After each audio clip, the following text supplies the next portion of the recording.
Welcome to Simple Scotch Reviews. Here we have Glenfiddich Project 20.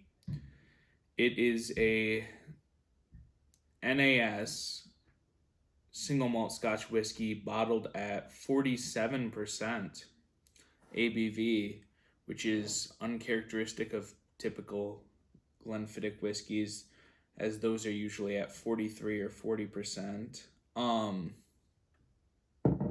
There's a cool story behind it with their brand ambassadors, but I'm not going to tell the whole story. You can look it up online. It's out there in lots of places, including on Glenfiddich's website. In this whiskey, they did use X bourbon casks, X sherry casks, and X port. So there's all three of those different finishes. On the nose, there's floral notes, there's fruit, kind of your typical darker sherry fruits, like maybe some plum. There's a oak note, a wood note. There's lots of baking spice, like your Christmas spices, cinnamon. Those baking spices are very prominent in this whiskey. The oak notes there as well, as I mentioned. There's also a perfumey note to me, and perfumey notes don't always make it a bad whiskey or one that I don't enjoy. This specific perfume note in this whiskey brings up the mental link to soap for me, which makes it tough.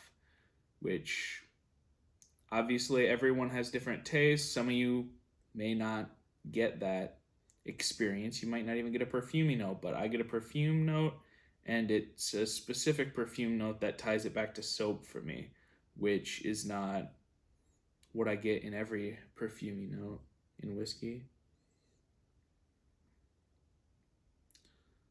I've had this whiskey neat. I've had this whiskey with water. Personally, I prefer it with water, not because of the higher proof. It's not because of the higher proof. It's because that perfume note lessens with water more so than the other flavors. So it opens up flavors, but also takes away some of that perfume note.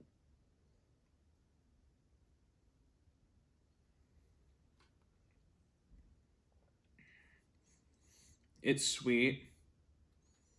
There's also fruit notes, just like on the nose. Same things you would expect from the nose. The baking spice is rich.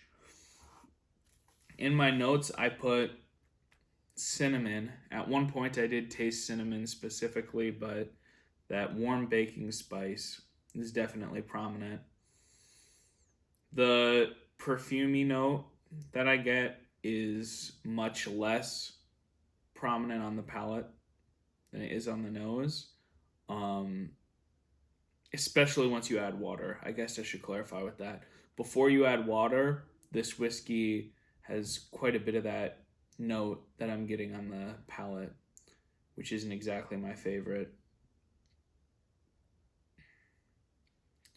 The finish has some of that, but that perfume note does fade away in the finish, and it leaves me with some little bit of oak, some spice, and fruit.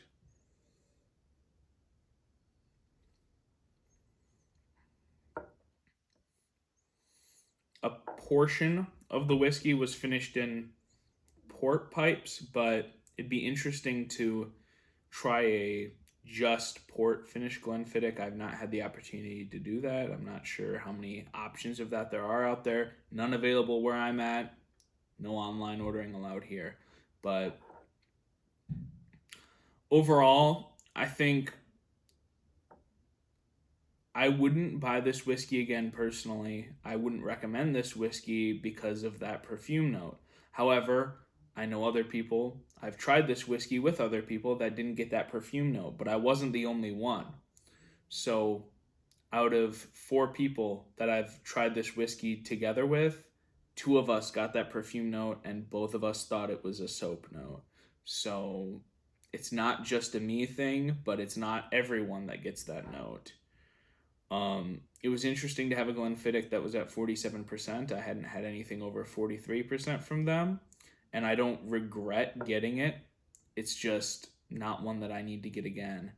Um, Personally, I wouldn't recommend getting it because the soap thing, if it were just a me thing, I could still recommend it, even though I had that soap experience. But because others that I've shared it with have also had that soap experience, that's what's going to make me put this one down as a no recommendation. So I wouldn't recommend getting it. I've seen in some areas now, like locally, I can get it for like $40, around $40 if it's on sale, and I know it's closer to $100 in other areas of the country. So I think it varies significantly in area what price they're asking for it. Um, when it's at that 40 range, I think it's worth the gamble because you might not get the soap, but especially if it's anywhere near 80 or $100, I definitely wouldn't take the risk that you're someone that's going to get that perfumey note. I'm sure that there are lots of people that don't get it and will like this whiskey, but it I can't give it a recommendation when more than one of us that I've shared it with have tasted that soapy note, and I don't want to recommend something with that note. But if you already have it and you like it, definitely enjoy it, but I wouldn't give a recommendation for the bottle. Check out my other reviews on the channel. It's a new channel, but it's growing pretty quickly as more reviews keep getting put up. So if you check out the other reviews, subscribe if you want to see the new reviews as soon as they come up. But check out the channel. There's Irish whiskey, there's blended Scotch, there's Scotch. There's going to be some other whiskeys coming up, American whiskeys, Canadian whiskeys, and possibly some other world whiskeys. Keep your eye out on the channel, and thanks for watching.